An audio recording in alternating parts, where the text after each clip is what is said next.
Kone Yaya, imam de la mosquée Salam de l'habitat de la Caisse, dans son exposé, a fait l'historique de la naissance de la vie du prophète de l'islam. Le conférencier a souligné que la célébration du Mawlud donne le pouvoir à l'islam de créer la solidarité entre les musulmans, renouvelant ainsi leur foi en Dieu. Mosquée Taha du quartier Air France 2.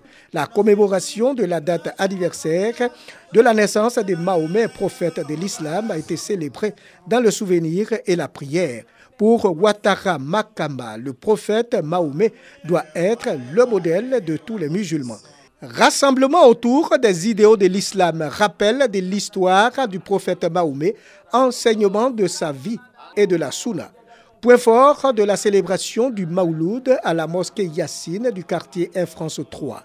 L'imam Ahmed Diabaté, dans sa conférence, a exhorté ses coreligionnaires à marcher dans les pas du prophète, ceux de la paix, du partage, de la solidarité et de la crainte d'Allah. À la grande mosquée du Bas-Fond au quartier Dar es Salam 3, le Mawlud, fête commémorant la date anniversaire de la naissance du prophète Mahomet, a été célébré dans la ferveur et la prière totale.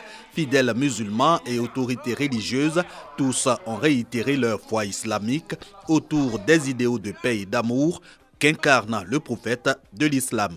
L'imam Diarra Mamadou, dans son sermon, a prôné le vivre ensemble et la solidarité, des valeurs cardinales sans lesquelles aucune société paisible ne peut se bâtir. La grande mosquée de Miyagi, prise d'assaut par les fidèles musulmans pour commémorer la nuit du Mawlud, l'imam principal de la grande mosquée de la ville, Ibrahim Sanogo, a procédé à la lecture du Coran et a invité les musulmans, les fils et filles de la localité à la culture de la paix, à l'amour du prochain et à la cohésion sociale.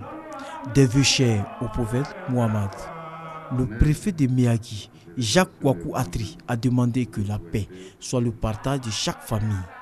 Occasion également pour les fidèles musulmans d'exprimer leur gratitude à Allah, de Tout-Puissant. C'est par des prières et des bénédictions à l'endroit du président de la République, Alassane Ouattara, et son gouvernement qu'a pris fin cette nuit spirituelle.